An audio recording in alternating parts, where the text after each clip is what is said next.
Hi, everyone. I'm Dr. Brenda Tufte, and I am at the University of Mary. I taught English in K-12 actually for 18 years prior to moving into teacher preparation at the University of Mary.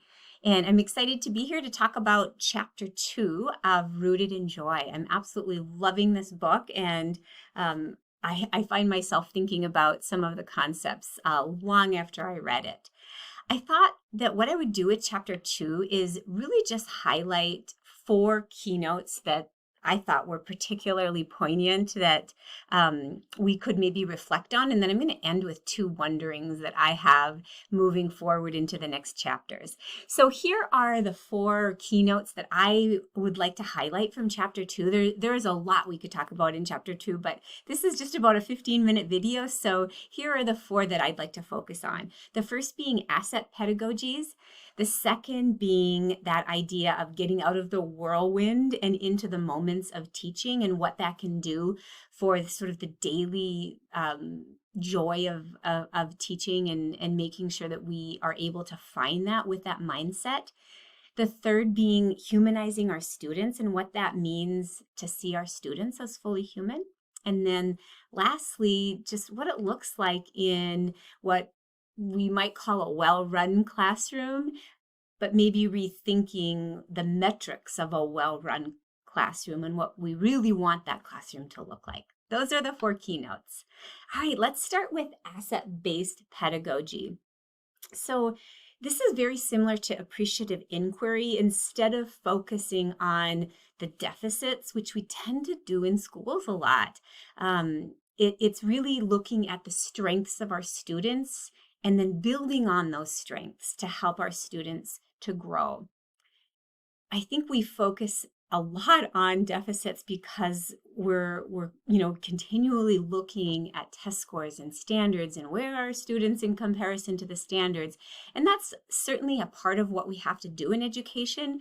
We have a goal, an academic goal that we want to meet, but if we're continually focusing on the deficits and where our students aren't, then we really miss the opportunity to look at where they are. And I have a picture of some teachers here, at the data wall. And you think about the data wall, and sometimes it's not a data wall. Sometimes it's an app or it's an NWEA score or within a zone of red or green or yellow, or it's an Excel sheet that is filled with scores, and we tend to be looking for the problems, right? Where are our students not doing well? And we sometimes forget to look at where they are doing well, maybe where they've seen growth.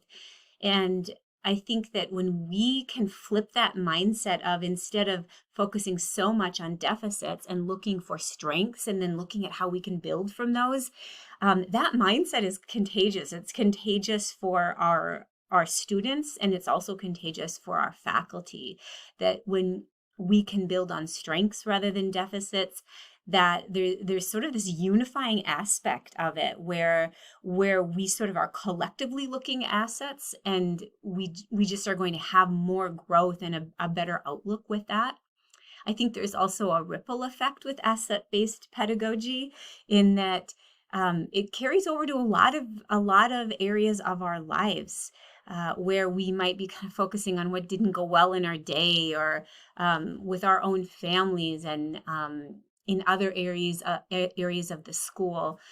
Once we get out of that aspect of focusing on the negative, doesn't mean we ignore the negative, and it doesn't mean we ignore the challenges, but we think about how could we use our strengths to get better, to get past some of those challenges, and just stopping to sometimes appreciate those strengths and not expecting perfection.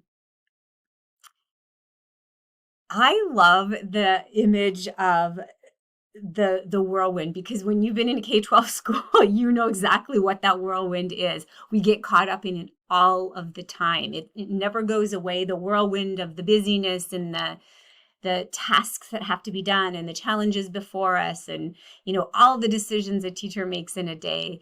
And Smith reminds us, I like how she worded it, there's a lot you miss when you are in the whirlwind. And that's on page 40 of chapter 2.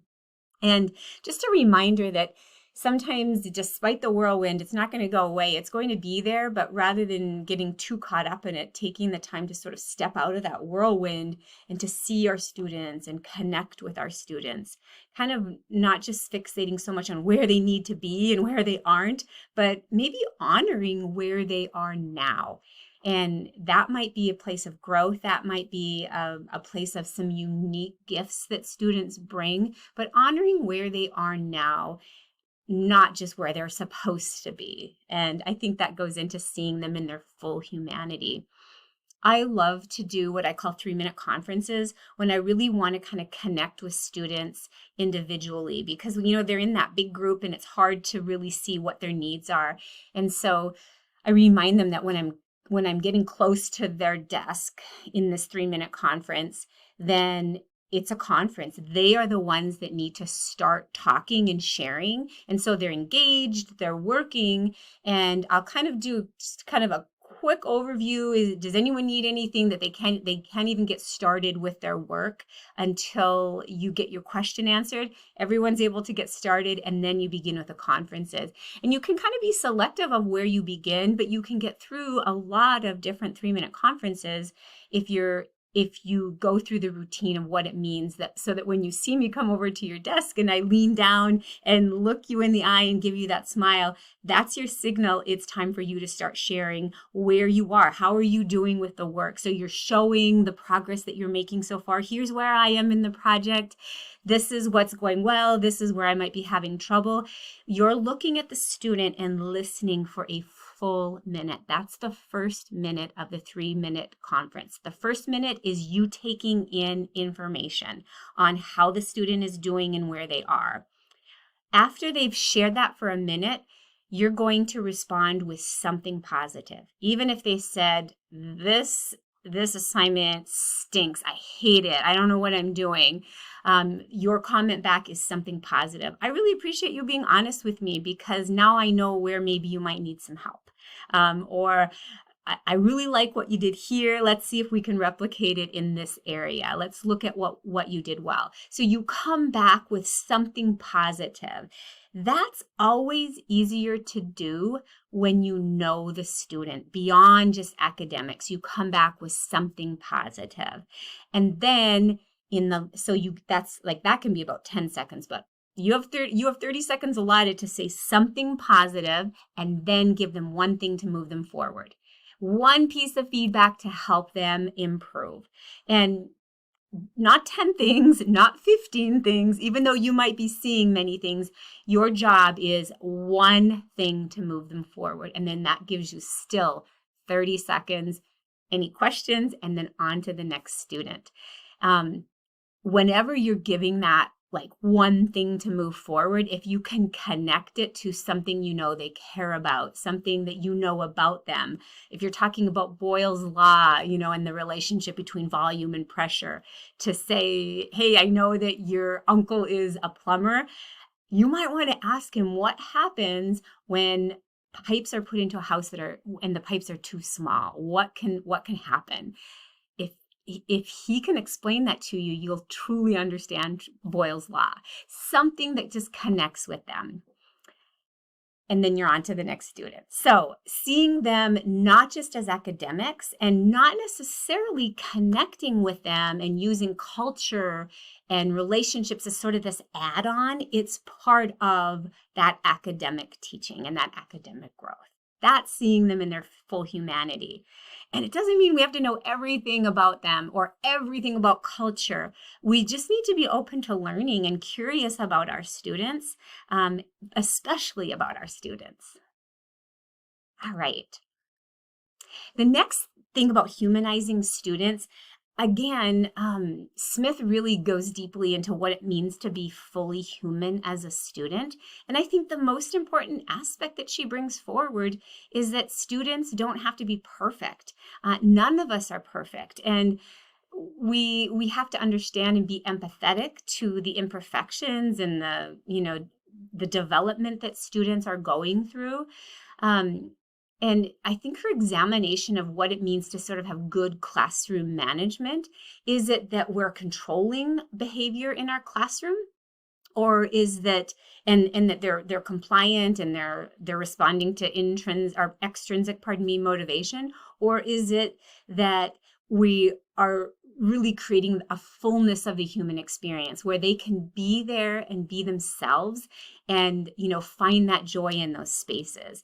I think that when we have that mindset and we begin with that mindset of seeing them as fully human and focusing on their strengths, they too begin to do that. And I think that when we see our students in their humanity, Smith just does such a great job reminding us that that mindset spreads and they begin to see each other in their humanity as well, and treating each other with respect and empathy and allowing them to feel valued and to come as they are to our classrooms.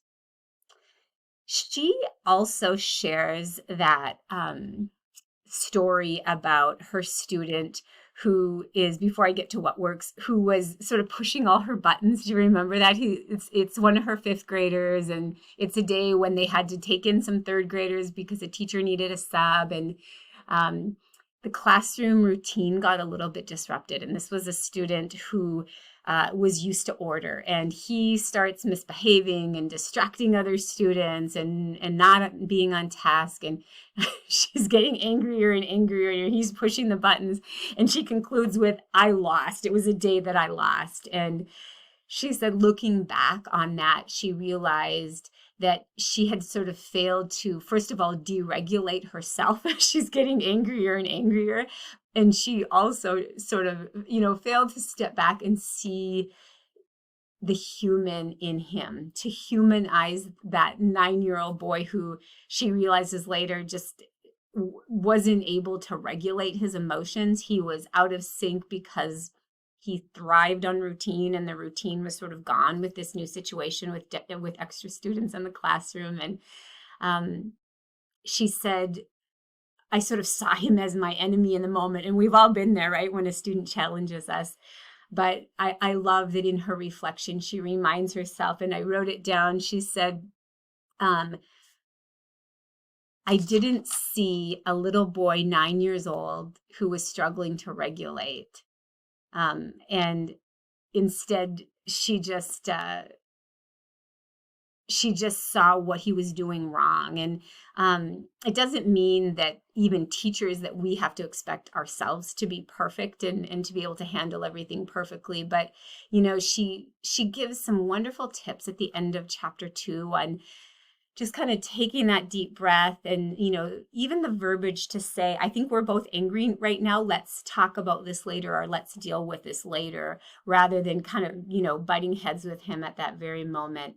But the key takeaway, she says, without the fundamental understanding that our students are human first, we can't have a successful classroom culture. And whether it's behaviors or sort of that focus on scores, I think we always have to remember our students are more than their worst day, and they're also more than a test score. They're more than a test score. And that's really, I think, the fundamental to seeing them in their as fully human. Loved that reminder. All right, last slide.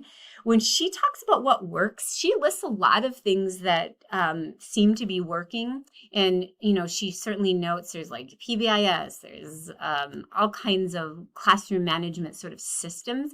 But she challenges all of us to examine the metrics of what it means to sort of have this well-run classroom. Is it because students are quiet and they're sort of being compliant and following the rules, or is it that they're finding joy in the classroom, and that that idea of compliance versus spaces that are actually rooted in joy and belonging and care?